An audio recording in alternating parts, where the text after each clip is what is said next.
Shalom saudara, salam integritas. Voice of Pentecost hari ini akan membahas mengenai Yesus sebagai teladan integritas dalam perbuatan. Integritas menurut Kamus Teologi Westminster merupakan istilah teologis untuk menunjukkan kemurnian dan kejujuran sebagaimana manusia diciptakan di dalam rupa dan gambar Allah. Alkitab menunjukkan bahwa Yesus adalah sosok yang mendemonstrasikan level integritas yang sempurna, di mana kita dapat meneladani dan belajar darinya. Matius 22 ayat 16, ahli Taurat dan orang Farisi yang membencinya berkata, "Guru, kami tahu, engkau adalah seorang yang jujur dan dengan jujur mengajar jalan Allah, dan engkau tidak takut kepada siapapun juga, sebab engkau tidak mencari muka." Nah, kata seorang yang jujur dalam terjemahan New International Version menggunakan kata man of integrity. Artinya seorang yang berintegritas. Pertanyaannya kini, mungkinkah kita bisa hidup berintegritas seperti Yesus? Jawabannya adalah ya, sangat mungkin. Sebab kita memiliki potensi untuk menjadi serupa dengan Kristus. Dan dalam hal ini, kita sangat dimungkinkan untuk hidup berintegritas seperti Yesus.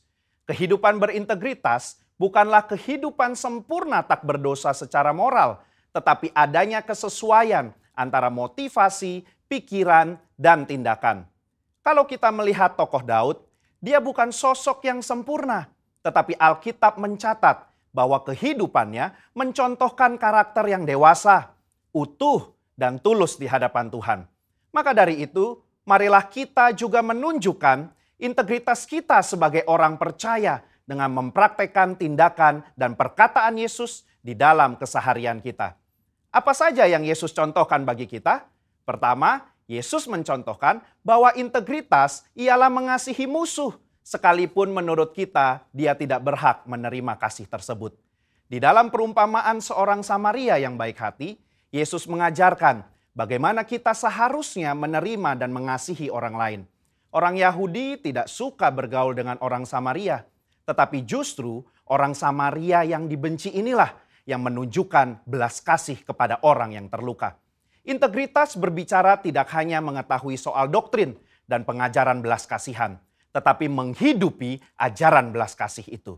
Kedua, Yesus mencontohkan bahwa integritas berbicara soal kehidupan yang tidak munafik.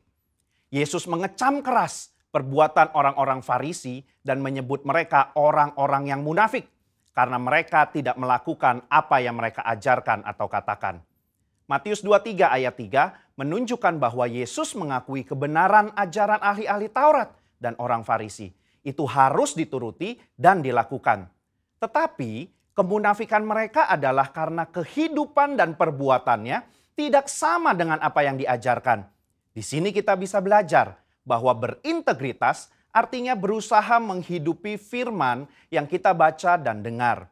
Ketiga, Yesus mencontohkan bahwa integritas berarti memiliki kejujuran dalam melaksanakan tanggung jawab dan mengembangkan talenta.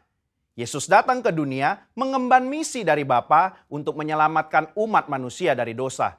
Dan dalam melaksanakan tugas dan tanggung jawabnya tersebut, Yesus menunjukkan bahwa dirinya adalah sosok yang jujur di dalam perkataan maupun tindakannya. Mari kita mengevaluasi perkataan dan tindakan kita hari ini. Adakah kejujuran di dalam setiap aspek kehidupan kita? Ada dua hal yang bisa kita lakukan supaya bisa hidup seperti Yesus. Yang pertama, membuka diri untuk dipenuhi oleh Roh Kudus. Pertumbuhan kerohanian tidak bisa terjadi tanpa Roh Kudus dalam hidup kita. Roh Kuduslah yang memampukan dan menuntun kita supaya menuju kehidupan kedewasaan rohani dan menghasilkan integritas yang membuat kita semakin serupa dengan Kristus. Kedua, mengambil bagian dalam komunitas orang percaya. Ibrani 10 ayat 25 mengingatkan kita untuk tidak menjauhi diri dari pertemuan-pertemuan ibadah dalam sebuah komunitas. Bahkan kita diminta untuk saling menasehati dan semakin giat menjelang kedatangan Tuhan.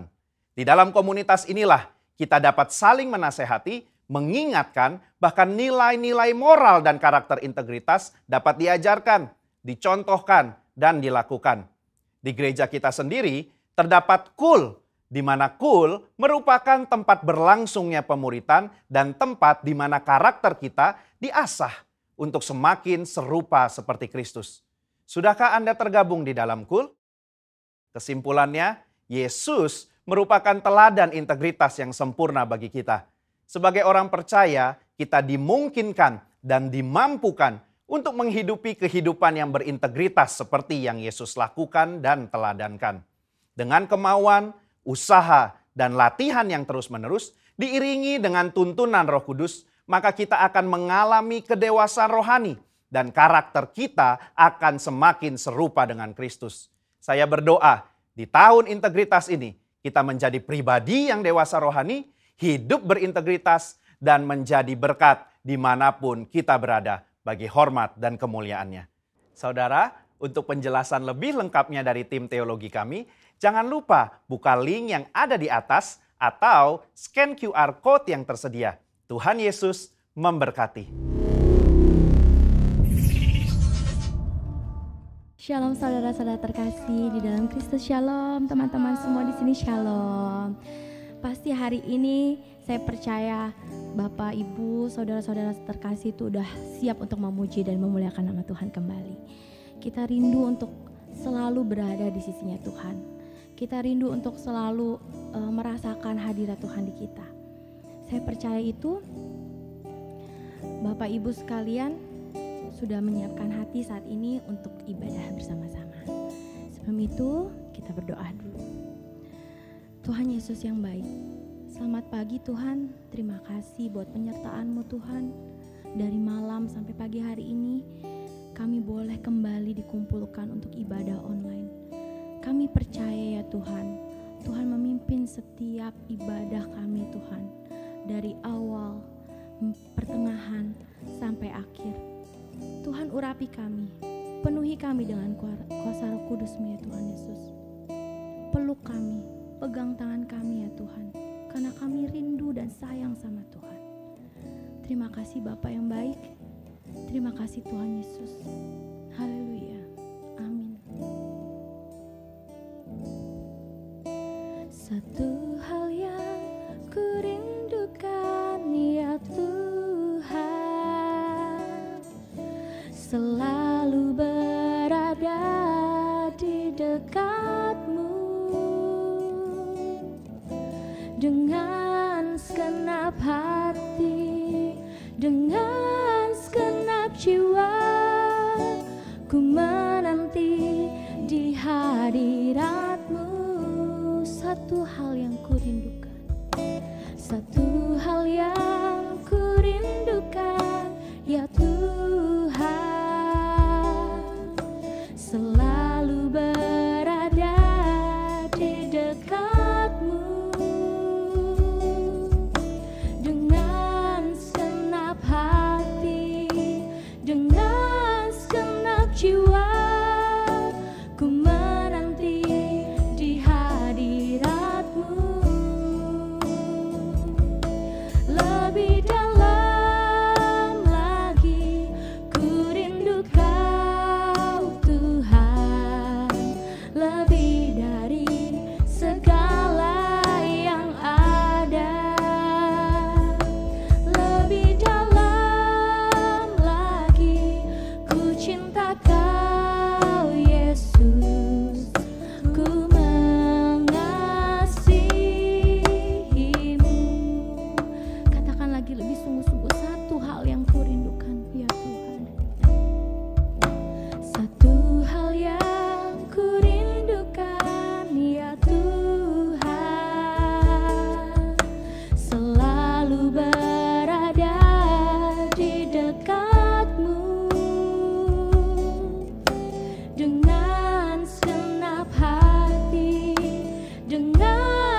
Kau Yesus, ku mengasihi-Mu. Lebih dalam lagi ku rindu Kau Tuhan. Rasakan kehadiran Tuhan. Tuhan ada di tengah-tengah kita. Tuhan sedang memeluk Bapak Ibu, saudara-saudara. Tuhan sayang sama kalian, sayang kepada saya, sayang sama semuanya. Rasakan lebih lagi sama Tuhan.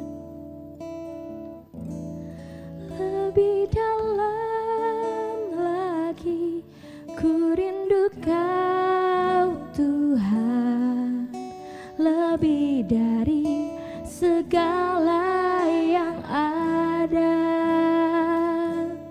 Lebih dalam lagi ku cinta Kau Yesus, ku mengasihi-Mu. Lebih dalam lagi ku rindu Kau Tuhan, lebih dari segala yang ada.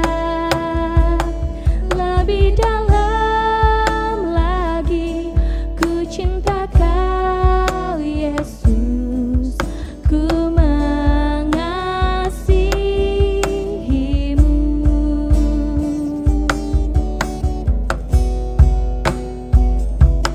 Lebih dalam lagi ku rindu Kau Tuhan, lebih dari segala yang ada.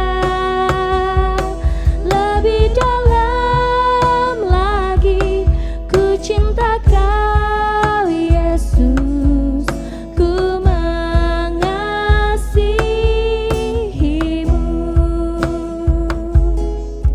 Ku mengasihi-Mu, ku mengasihi-Mu Yesus, ku mengasihi-Mu.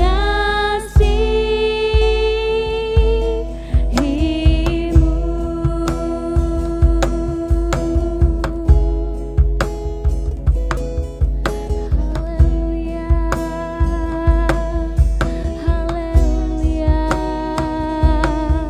Kami memuji-Mu Tuhan, kami tinggikan Engkau. Haleluya, haleluya. Engkau baik, Engkau mulia.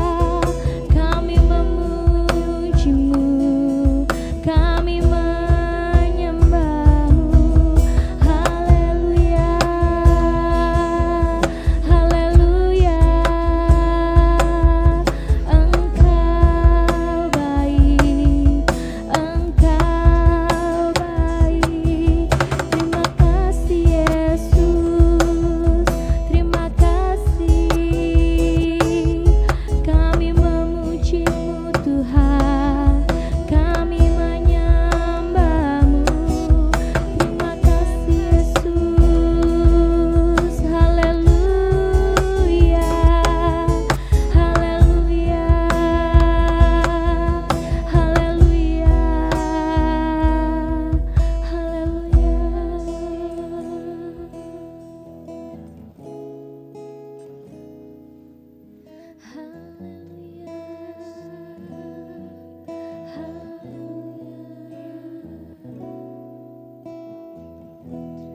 tiada seperti Kau yang telah menjamah segenap hatiku. Tak seorang pun di dalam hidup ini seperti Kau Tuhan. Tiada seperti Kau.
Tiada yang seperti Engkau. Hanya Engkau yang bisa melegakan hati kami. Hanya Engkau yang bisa menyembuhkan hati kami. Mungkin di saat ini kami merasakan beban. Mungkin saat ini kami merasakan sesuatu hal yang menyedihkan. Tapi kami percaya, hanya Engkau yang bisa menyembuhkan hati kami. Hanya Engkau yang bisa memulihkan hati kami. Engkau yang menghapuskan air mata kami. Kami percaya Tuhan. Kami percaya Engkau selalu ada buat kami. Seperti lagu yang kami nyanyikan barusan. Tiada yang seperti Engkau. Hanya Engkau yang bisa menyentuh hati kami.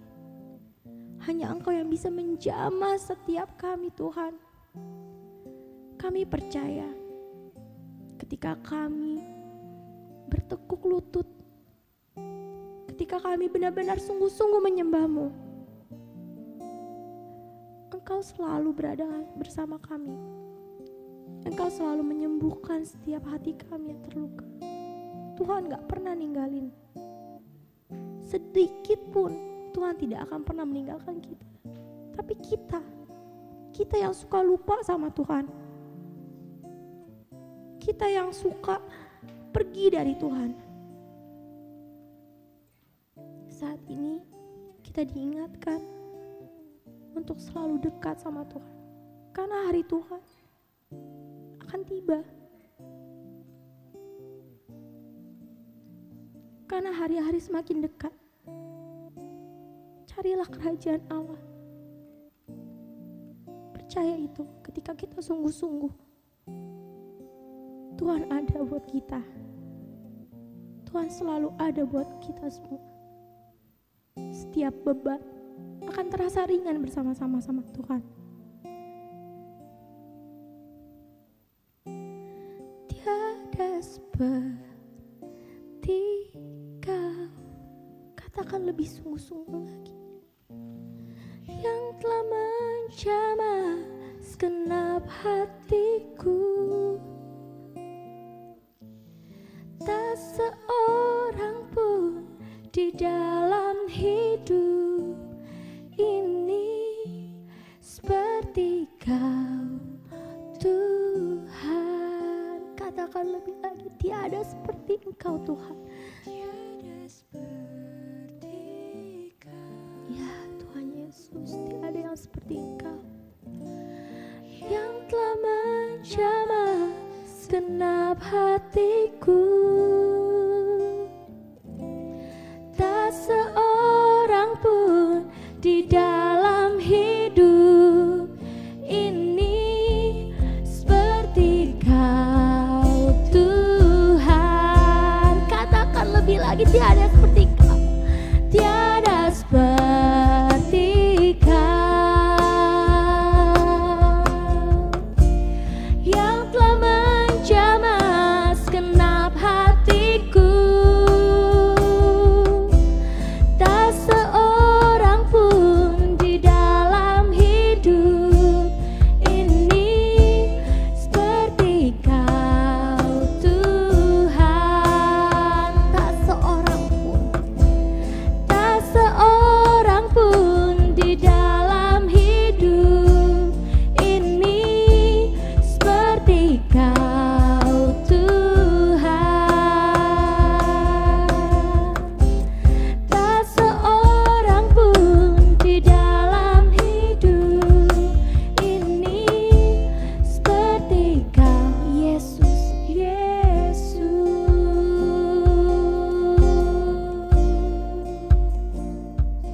Shalom, selamat pagi, selamat berjumpa kembali di minggu pertama bulan Februari 2021. Tahun yang luar biasa, di mana tahun ini kita boleh terus mendapatkan tuntunan kuasa Roh Kudus, sehingga kita bisa menangkap isi hati Tuhan. Namun pagi hari ini, mari kita satukan hati, kita merendahkan diri, kita minta urapan Roh Kudus untuk boleh mendapatkan tuntunan melalui kebenaran firman Tuhan Yesus. Mari kita satukan hati.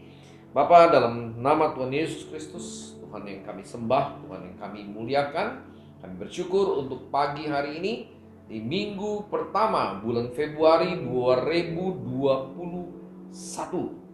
Bukan secara kebetulan kami masih boleh melayanimu Tuhan Yesus melalui Sunday Service dengan live untuk streaming ini Tuhan, untuk video ini kami mengucap syukur. Kami percaya Roh Kudus sendiri yang mengurapi semua hamba-hambamu yang terlibat baik dalam pelayanan di gerejamu Tuhan, baik di studio ini maupun di rumah kami masing-masing. Roh Kudus mengurapi, Roh Kudus memberikan roh hikmat, pewahyuan, sehingga apa yang menjadi kebenaran firman-Mu pagi hari ini benar-benar boleh menjadi remah dalam setiap kehidupan kami. Kami boleh menangkapnya, kami merenungkan dan melakukannya, sehingga berbuah 30, 60, bahkan 100 kali ganda. Roh Kudus, kami tinggikan nama-Mu, kami muliakan nama Tuhan kami Yesus Kristus. Sembunyikan nama-Mu di balik salib Tuhan Yesus. Sehingga setiap kebenaran firman yang disampaikan menjadi remah dalam setiap kehidupan kami. Dalam nama Tuhan Yesus kami berdoa dan ucap syukur. Haleluya. Kita yang percaya diberkati bersama-sama katakan amin, amin, amin. Saudara, mari kita buka dalam 2 Tesalonika 2. Pagi hari ini melanjutkan dari topik minggu lalu tentang Jesus Christ is coming soon. Nah, tema hari ini kedurhakaan sebelum kedatangan Tuhan. Apa yang dimaksud kedurhakaan sebelum kedatangan Tuhan ini? Nah, kita akan lihat satu perikop. Saudara, perhatikan sungguh-sungguh. Ayat yang pertama, 2 Tesalonika 2 ayat yang pertama, tentang kedatangan Tuhan kita Yesus Kristus dan terhimpunnya kita dengan Dia. Kami minta kepadamu saudara-saudara, supaya kamu jangan lekas bingung dan gelisah, baik oleh ilham rohnya roh kecil, berarti bukan Roh Kudus ya, maupun oleh pemberitaan atau surat yang dikatakan dari kami. Ini surat dari Paulus bahkan, seolah-olah hari Tuhan telah tiba. Ya, hari Tuhan memang telah tiba, tapi maksudnya apa yang dimaksud seolah-olah hari Tuhan telah tiba? Janganlah kamu memberi dirimu disesatkan orang dengan cara yang bagaimanapun juga, sebab sebelum hari itu haruslah datang dahulu murtad, dan haruslah dinyatakan dahulu manusia durhaka yang harus binasa. Siapa ini murtad dan manusia durhaka ini? Yaitu, perhatikan ayat 4, lawan yang meninggikan diri di atas segala yang disebut atau yang disembah sebagai Tuhan. Wow, ini jelas-jelas antikris, saudara. Bahkan ia pribadi di sini, satu orang itu duduk di bait suci dan akan menyatakan diri sebagai Tuhan. Nah, ini benar the real antikris. Kalau ada orang bilang antikris itu adalah orang-orang yang menolak firman Tuhan, yang tidak percaya Tuhan Yesus, yaitu generalnya, umumnya. Tapi personalnya ada, saudara. Ya, tokohnya siapa ini? Tidakkah kamu ingat bahwa hal itu telah kerap kali kukatakan kepadamu? Di ayat 5. Ketika aku masih bersama-sama dengan kamu, dan sekarang kamu tahu apa yang menahan dia, sehingga ia baru akan menyatakan diri pada waktu yang telah ditentukan baginya. Sampai di sini, saudara. Jadi ada waktu yang sudah ditentukan oleh Tuhan Yesus sendiri, baru antikris bisa muncul. Jadi kalau ada profetik yang bilang, wah nanti akan begini, antikris bukan muncul dengan teori kita segala macam, nggak bisa, saudara. Kalau Tuhan belum mengizinkan, tidak mungkin. Tuhan pegang kendali atas segala sesuatu. Ya, tidak mungkin. Ya, iblis bisa menang skenario, big skenario-nya, master plan-nya ada di tangan Tuhan. Dan sekarang ayat 6, kamu tahu apa yang menahan dia. Jadi ada yang menahan si antikris, sehingga ia baru akan menyatakan diri pada waktu yang telah ditentukan baginya. Karena secara rahasia kedurhakaan telah mulai bekerja, tetapi sekarang masih ada yang menahan. Secara rahasia berarti ada teori konspirasi. Ya, ini dia teori konspirasi. Bukan teori lagi, konspirasinya ada. Iya. Ya, konspirasi bad konspirasi. Konspirasi yang buruk itu ada. Iblis tentu juga ada konspirasi yang baik. Kalau yang telah menahannya itu telah disingkirkannya. Jadi siapa yang menahannya? Siapa yang menahannya? Tentu Roh Kudus dan orang-orang percaya. Orang yang percaya kepada Tuhan Yesus sebagai 5 darah bijaksana. Pada waktu itulah, ayat 8, si pendurhaka baru akan menyatakan dirinya. Baru dia. Jadi setelah gereja disingkirkan, ya, ini yang disebut rapture. Tetapi Tuhan Yesus akan membunuhnya dengan nafas mulutnya dan akan memusnahkannya kalau ia datang kembali. Jadi baru Antikrisnya muncul. Jadi gak mungkin Antikris muncul selagi masih ada yang menahannya. Setelah yang menahannya yaitu Roh Kudus dan gereja Tuhan, orang percaya yang sungguh, baru dia muncul. Ya, nggak mungkin masih ada terang, gelap itu bisa muncul. Terangnya terangkat, baru si gelapnya itu muncul. Baru Antikris dengan iblis, dengan setan dan semua pengikut-pengikutnya, dia baru muncul. Nah, baru setelah itu Tuhan Yesus datang. Ya, ini kalau bicara tentang susunannya kedatangan Tuhan itu. Ayat 9, kedatangan si pendurhaka itu adalah pekerjaan iblis. Dan dia akan disertai rupa-rupa perbuatan ajaib, tanda-tanda dan mujizat-mujizat palsu. Jadi makanya jangan terus terfokus kepada mujizat-mujizat semata-mata. Buat kita mujizat itu sudah merupakan bagian bonus dalam kehidupan orang percaya.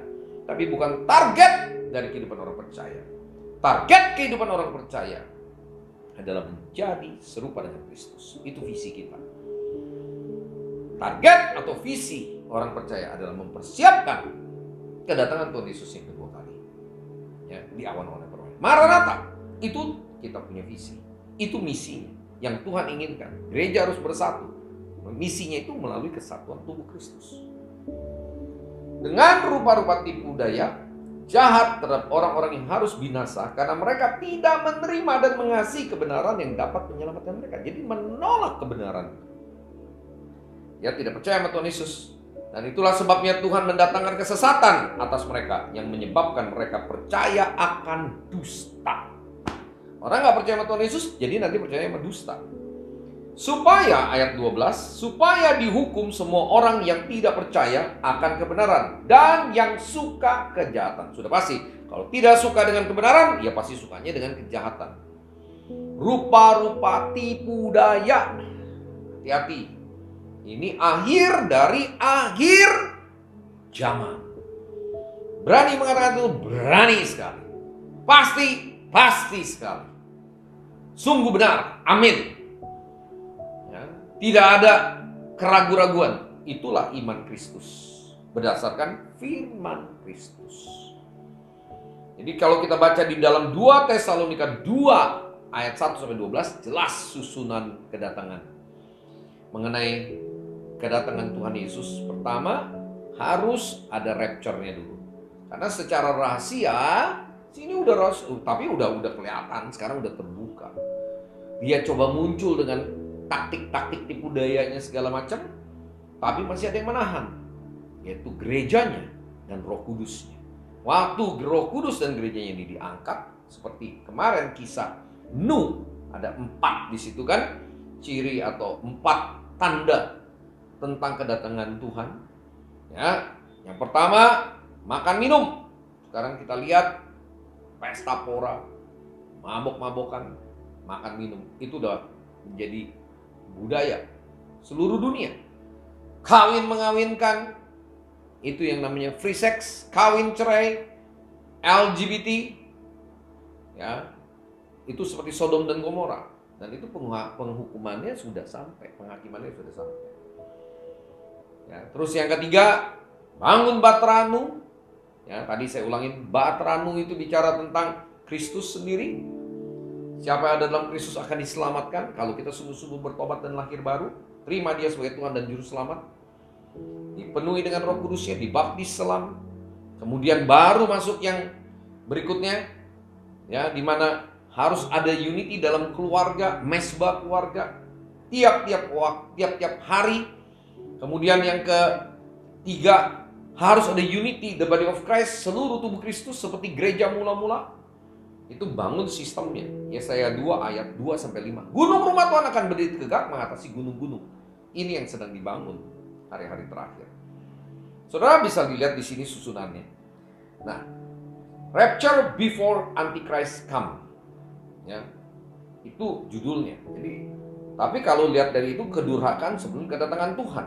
Boleh saja, nggak ada masalah. Itu kedurhakaan artinya Antichrist akan muncul sebelum kedatangan Tuhan. Tapi rapture jalan duluan. Kedatangan Tuhan baru setelah Antichrist muncul. Kedatangan Tuhan yang tanda kutip kedua kali menginjakan kakinya di Bukit Zaitun. Tapi kalau rapture itu kan kedatangan Tuhan yang di awan-awan untuk menjemput mempelai-mempelainya. Ya, gerejanya. Saudara bisa lihat Daniel 14 ayat yang pertama. Ini jelas sekali di sini Daniel 14 ayat yang pertama. Bentar kita lihat. Daniel 14 ayat yang pertama. Sorry. Daniel 12 maksud saya. Daniel 12. Ya. Daniel 12 ayat yang pertama. Akhir zaman. Perikopnya. Daniel 12 ayat yang pertama. Pada waktu itu juga akan muncul Mikael. Ya, Michael, pemimpin besar itu yang akan mendampingi anak-anak bangsamu. Dan akan ada suatu kesesakan yang besar. Seperti yang belum pernah terjadi sejak ada bangsa-bangsa sampai pada waktu itu. Tetapi pada waktu itu bangsamu akan terluput. Yakni barang siapa yang didapati namanya tertulis dalam kitab itu. Cara tentang kitab kehidupan. Ya, dia luput nih dari aniaya besar. Dan banyak dari antara orang-orang yang telah tidur di dalam debu tanah akan bangun. Berarti ada kebangkitan. Ya, orang-orang yang mati ini dibangkitkan. Sebagian untuk mendapat hidup yang kekal. Sebagian untuk mengalami kehinaan dan kengerian yang kekal. Ini kan bicara tentang pengangkatan. Ya, dan orang-orang bijaksana, perhatikan ayat 3. Orang-orang bijaksana, 5 darah bijaksana akan bercahaya seperti cahaya cakrawala. Dan yang telah menuntun banyak orang kepada kebenaran seperti bintang-bintang tetap untuk selama-lamanya. Ini rapture, saudara. Diangkat. Ya, tetapi engkau Daniel sembunyikan segala firman itu dan melantaraikan kitab itu sampai pada akhir zaman. Banyak orang akan menyelidikinya dan pengetahuan akan bertambah. Sekarang sudah akhir zaman, makanya banyak yang diselidiki dan pengetahuan sudah bertambah-tambah. Tuhan sudah bukakan melalui Roh Kudus-Nya. Ya, lewat revelation, pewahyuan. Ayat 5, kemudian aku Daniel melihat, maka tampaklah berdiri 2 orang lain, seorang di tepi sungai sebelah sini dan yang lain di tepi sebelah sungai yang sebelah sana. Ayat 6, dan yang seorang bertanya kepada yang berpakaian kain lenan yang ada di sebelah atas air sungai itu, bilakah hal-hal ajaib ini akan berakhir? Lalu kudengar orang yang berpakaian kain lenan yang ada di sebelah atas air sungai itu bersumpah demi dia, huruf besar berarti Kristus yang hidup kekal sambil mengangkat tangan kanan dan tangan kirinya ke langit. 1 masa, 2 masa, dan setengah masa. Berarti ada 3,5 masa. Dan setelah berakhir kuasa perusak bangsa yang kudus itu, maka segala hal ini akan digenapi. 3,5 tahun pertama. Adapun aku mendengar, memang ku dengar hal itu tetapi tidak memahaminya. Lalu kutanya, Tuanku, apakah akhir segala hal ini? Ayat 9, tetapi ia menjawab, pergilah Daniel, sebab firman ini akan tinggal tersembunyi dan termaterai sampai akhir zaman. Jadi akhir zaman ada nggak? Ya ada, orang firman Tuhan katakan kok. Kapan? Ya sekarang. Gitu. Itu berapa ribu tahun yang lalu sudah dinubuatkan, masih mau nunggu-nunggu lagi. Terus ada orang nggak percaya, kesian. Ya, banyak orang akan disucikan. Nah, sekarang kan disucikan. Ini udah pernah kita bahas kan, kata disucikan, dipanggil, dan dimurnikan, dipilih, dan diuji. Setia enggak? Tetapi orang-orang fasik akan berlaku fasik. Tidak seorang pun dari orang fasik itu akan memahami, tetapi orang-orang bijaksana akan memahaminya. Sejak dihentikan korban sehari-hari dan ditegakkan dewa-dewa kekejian yang membinasakan itu, ada 1290 hari. Tambahin, dibagi aja. Itu dapatnya 3,5 tahun. Berbahagialah orang yang menanti-nanti, yang tetap menanti-nanti dan mencapai 1335 hari. Tambahin saudara di sini 1350 bagi, sudah jelas itu 3,5 tahun. Tetapi engkau pergilah sampai tiba akhir zaman dan engkau akan beristirahat dan engkau akan bangkit untuk mendapat bagianmu pada kesudahan zaman. Jadi Daniel pun akan mengalami rapture. Jadi ada apa enggak? Ya ada, jelas ada. Gitu. Jadi kalau orang sampai bilang nggak ada tuh rapture, ya nggak ada akhir zaman. Lah terus firman Tuhan ini apa? Karena kita tidak pernah mau tanya sama Tuhan sendiri. Kita berpikir dengan otak kita. Kita bilang, oh kemarin kan udah pandemi kan dari berapa ratus tahun juga sudah berulang-ulang pandemi ini. Ya, perang dunia 1, perang dunia kedua, ada lah nanti perang dunia ketiga? Ada, makanya ada hitungannya. Bait suci pertama diruntuhkan, didirikan lagi bait suci kedua, diruntuhkan lagi, nanti bait suci ketiga akan dibangun, pasti dibangun. Setelah itu antikris yang duduk, di situ jelas sekali. Lawan yang meninggikan diri di sini. Yang terakhir Wahyu 5 ayat 6. Ya, Wahyu 5 ayat 6. Maka aku melihat di tengah-tengah tahta dan keempat makhluk itu, dan di tengah-tengah tua itu berdiri seekor anak domba, seperti telah disembelih, bertanduk 7 dan bermata 7. Itulah ketujuh roh Tuhan yang diutus ke seluruh bumi. Kita akan lihat posisi gereja ada di mana ini, berkaitan dengan rapture. Lalu datanglah anak domba itu dan menerima gulungan kitab itu dari tangan dia yang duduk di atas tahta itu. Ayat 8, ketika ia mengambil gulungan kitab itu, tersungkurlah keempat makhluk dan ke-24 tua-tua itu di hadapan anak domba itu. Masing-masing memegang satu kecapi dan satu cawan emas, penuh dengan kemenyan. Itulah doa orang-orang kudus. Sekarang kan banyak doa pujian penyembahan. Sudah penuh nih semua. Dan mereka menyanyikan suatu nyanyian baru katanya. Engkau layak menerima gulungan kitab itu dan membuka materai-materainya. Karena engkau Tuhan telah disembelih. Dan dengan darahmu engkau telah membeli mereka bagi Tuhan dari tiap-tiap suku dan bahasa dan kaum dan bangsa. Ayat 10. Dan engkau telah membuat mereka menjadi suatu kerajaan dan menjadi imam-imam bagi Tuhan kita. Jadi ada kerajaan dan imam-imam. Dan mereka akan memerintah sebagai raja di bumi. Kapan itu? Waktu imamat rajani ini terbentuk. Seperti Paulus, Rasul Paulus. Maka aku melihat dan mendengar suara banyak malaikat sekeliling tahta makhluk dan tua-tua itu. Jumlah mereka berlaksa-laksa dan beribu-ribu laksa. Katanya dengan suara nyaring, anak domba yang telah disembelih layak untuk menerima kuasa, kekayaan dan hikmat dan kekuatan dan hormat dan kemuliaan dan puji-pujian. Dan aku mendengar ayat 13, semua makhluk yang di sorga dan yang di bumi dan yang di bawah bumi dan yang di laut dan semua yang ada di dalamnya berkata, bagi dia yang duduk di atas tahta dan bagi anak domba adalah puji-pujian dan hormat dan kemuliaan dan kuasa sampai selama-lamanya. Ayat 14, dan keempat makhluk itu berkata, amin. Dan tua-tua itu jatuh tersungkur dan menyembah. Saudara, perhatikan Wahyu 5 sampai ayat 14. Kemudian kita lihat Wahyu 6-nya. Baru di sini disebutkan keenam materai pertama dibuka. Nah, kalau keenam materai pertama dibuka ini ada yang pertama, supaya singkat aja lah. Saudara nanti bisa lihat sendiri. Saudara baca sendiri Wahyu 6. Satu perikop itu. Ya, ada 6 materai. Kalau di sini malah disebutin 6. Nanti yang ke-7 itu saudara buka di Wahyu 8. Ada jeda di Wahyu 7-nya. Ya, posisi gereja itu ada di Wahyu 5 sekarang posisi untuk menggenapi imamat rajaninya. Kamulah bangsa yang terpilih, imamat rajani, bangsa yang kudus, umat kepunyaan Tuhan. Nah, sampai di sini Tuhan mau kita menjadi imamat rajani. Apa sih bedanya hanya imam dan raja? Imam ya dia melakukan untuk perayaan ibadah-ibadah. Ya, tugas yang namanya secara rohani. Raja secara sekuler. Nah, ini imamat rajani digabungkan. Itu seperti Daud, saudara. Itu seperti Paulus kalau dalam konteks yang perjanjian barunya. Jadi ini sedang digenapin menuju ke situ. Ya. Baru nanti di situ ada materai pertama kuda putih. Siapa kuda putih? Ada yang menafsirkan kuda putih antikris. Antikris muncul dong setelah itu. Ya, ada yang menafsirkan itu adalah gereja yang merebut kemenangan. Ya, kita lihat nih, mana sih yang kira-kira lebih mendekati? Karena setelah itu ada kuda yang namanya kuda merah padam. Ya, terjadi satu peperangan. Kemudian baru kuda hitam. Secupak gandum sedinar, 3 cupak jelai sedinar. Tapi jangan rusakkan cawan dan anggur. Anggur dan dikatakan apa? Cawan dan anggur. Ya, cawan dan anggur di sini. Sebentar.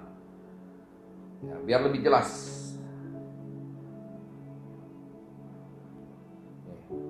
Di ayat yang ke-6. Dan aku mendengar seperti ada suara di tengah-tengah keempat makhluk itu. Secupak gandum sedinar dan 3 cupak jelai sedinar. Tetapi jangan rusakkan minyak dan anggur itu. Minyak dan anggur bicara tentang gereja Tuhan.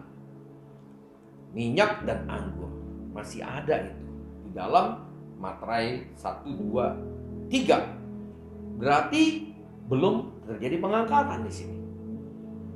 Ya, gereja masih mengalami prosesnya. Saudara persiapkan diri kita.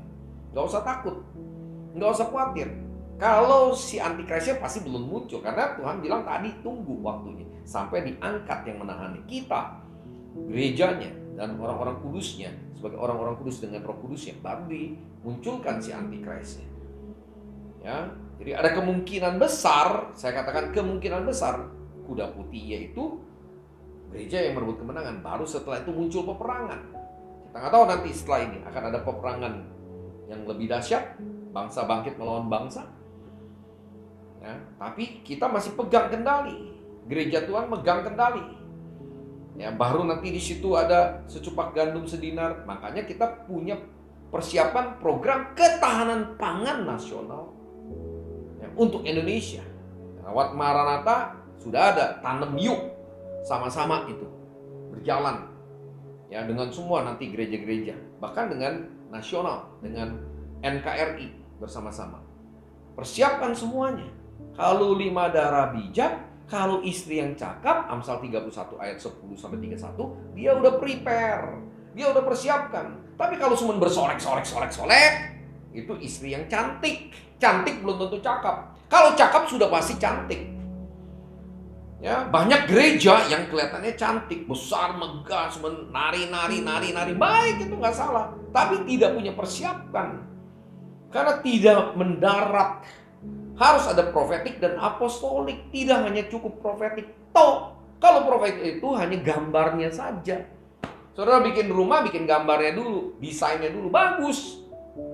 Tapi kalau terus saudara ngomongin desain, robah sana, robah sini, robah sana, sampai berapa tahun kemudian, nih saya mau bikin rumah, saya udah robah ininya, mana? Itu cuma gambar doang, itu profetik. Makanya harus ada gerakan apostoliknya. Itulah yang disebut imamat rajani. Jadi itu yang Tuhan inginkan. Ya, jadi bisa kita sebagai jadi sipilnya, insinyur sipilnya, bahkan kita jadi tukang-tukangnya. Ya, saudara jadi ahli bangunannya. Tuhan Yesus bilang, katakan.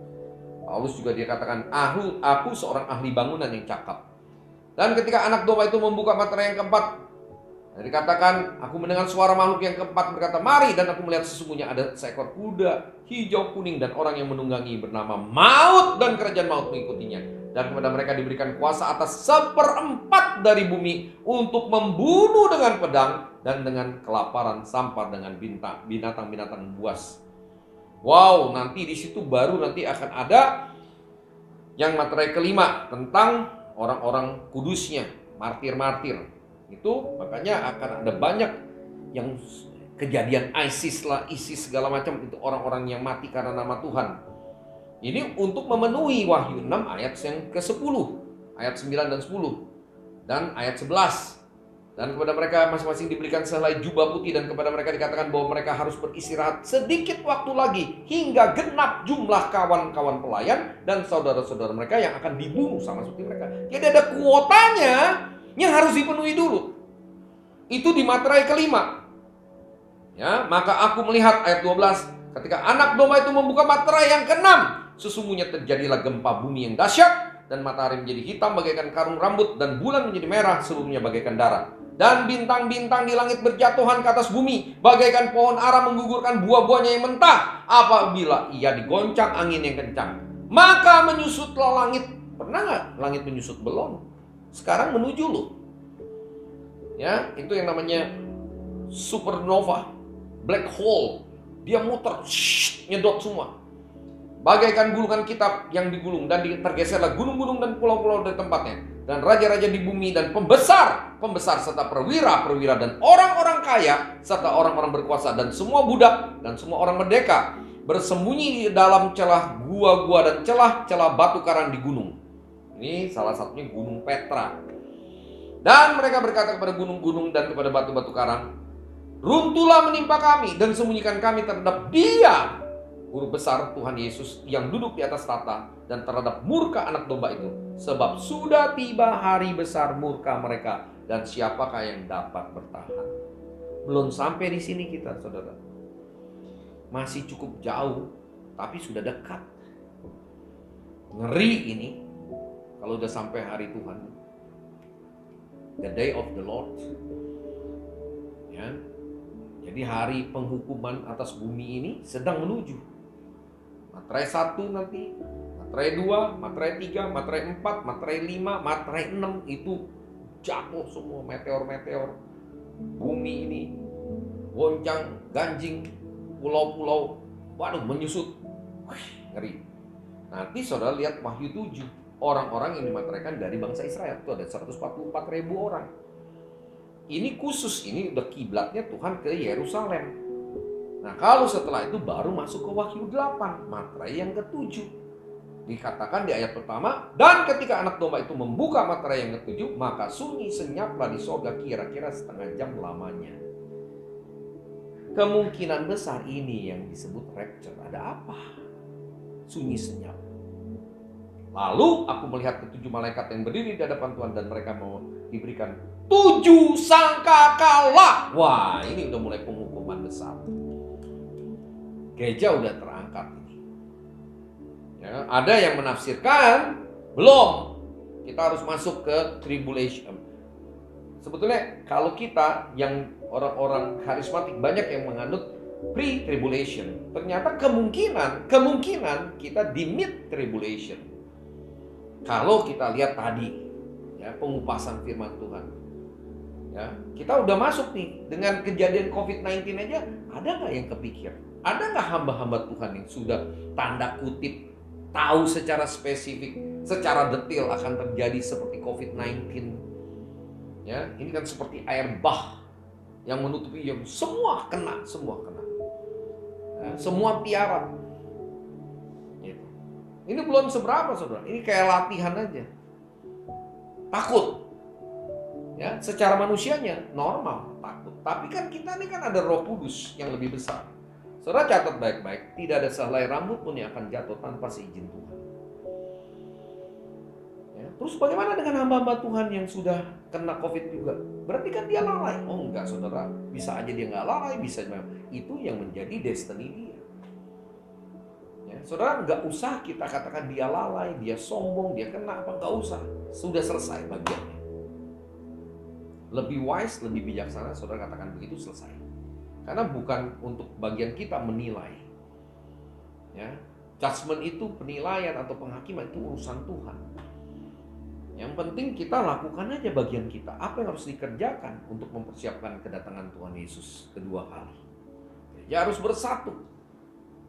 Ya, itu doanya Tuhan Yesus. Seperti gereja mula-mula. Ya, ada 4 tingkatan kesatuan tubuh Kristus dalam doa pujian penyembahan bersama-sama. Itu baru kulitnya aja. Kemudian mereka merenungkan firman Tuhan.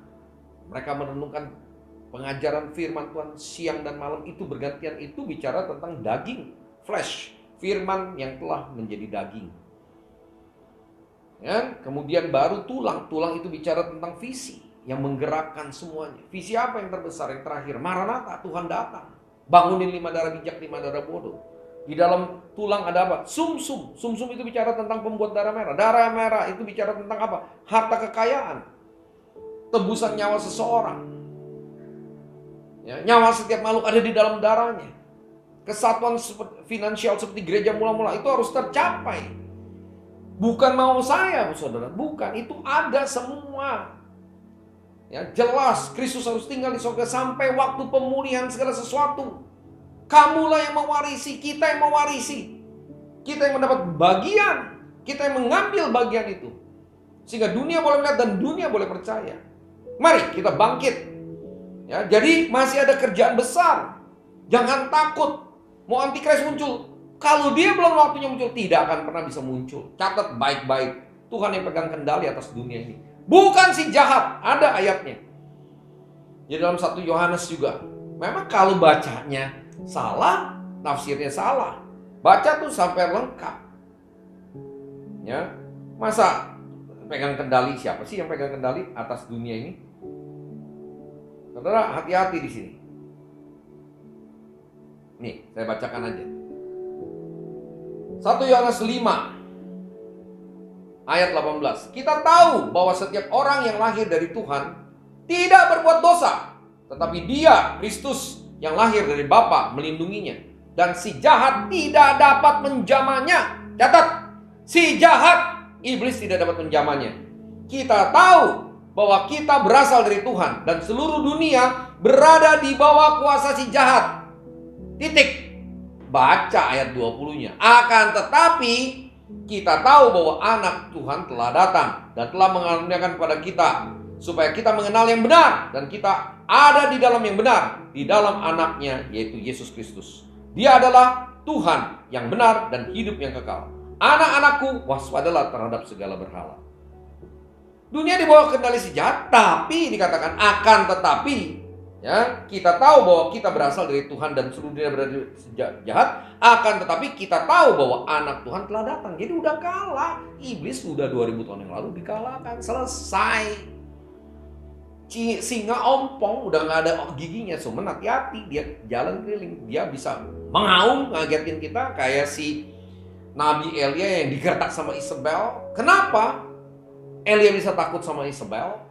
Saudara baca, perhatikan, cari, lihat di ayatnya, jelas banget. Karena setelah Elia mengalahkan 450 Nabi Baal, Elia selalu bilang gini, hanya saya seorang diri Tuhan. Yang lain nabi-nabimu sudah meninggalkan engkau. Hanya saya seorang diri. Ini PDTD nih, percaya diri tidak tahu diri. Tuhan bilang enggak, ada 7.000 orang yang tidak menyembah berhala Baal. Jadi mari, bagi saudara yang mengerti ini, bergabung bersama kami di Maranatha. Generasi apapun lah dikatakan, ada yang bilang generasi Yeremia, ada yang bilang generasi Yosua Kaleb. Kami sebutnya generasi Maranatha untuk mempersiapkan kedatangan Tuhan. Ya, lebih pas untuk, ya kalau itu perjanjian lamanya, ini perjanjian baru, Maranatha, Tuhan datang. Kita sama-sama mempersiapkan. Jadi lihat ya skenarionya, big skenarionya, ya, master plan-nya Tuhan. Antikris gak akan bisa muncul selama gereja masih ada. 5 darah bijak masih ada. Roh Kudus masih ada. Dia yang menahannya. Kita yang menahannya. Ya, setelah itu baru diangkat, dia muncul, kemudian Tuhan datang, sikat habis. Selesai. Kita datang bersama-sama dengan Tuhan. Ya, jadi kita harus ngerti, saudara. Jangan khawatir, memang kita harus masukin dulu materai 1, 2, 3, 4, 5, 6. Kalau memang itu sudah bagian yang ditentukan Tuhan, ya nggak usah takut juga. Makanya persiapkan diri kita. Barang sampai takut, ya, dia tidak akan bisa masuk kerajaan surga. Itu firman Tuhan. Orang ketakutan berarti ada something wrong dalam diri kita. Reksa hati kita. Tanya sama Tuhan, ada yang belum beres nggak? Takut ini, takut itu, khawatir ini, khawatir itu. Lah, Bapak kita sendiri menjadi pembela. Tuhan yang bela. Siapa lawan dia? Tuhan Yesus membela saudara dan saya bagi yang sungguh-sungguh mempersiapkan kedatangan Tuhan Yesus yang kedua kali. Yang percaya, yang setuju katakan amin. Mari kita tundukkan kepala. Kami bersyukur kepadamu ya Aba Bapa untuk pagi siang hari ini. Tuhan, dengan jelas Tuhan melalui kebenaran firman-Mu dalam 2 Tesalonika 2 ayat 1 sampai 12, kemudian Daniel, kitab Daniel 12, kemudian di Wahyu 5 sampai Wahyu 6, 7, 8, jelas sekali kami melihat Tuhan secara spesifik, cukup spesifik Tuhan Yesus, bagaimana big skenario yang Tuhan sudah tetapkan dan iblis tidak akan mampu karena Tuhan yang pegang kendali atas seluruh dunia ini. Bukan iblis, iblis sudah selesai.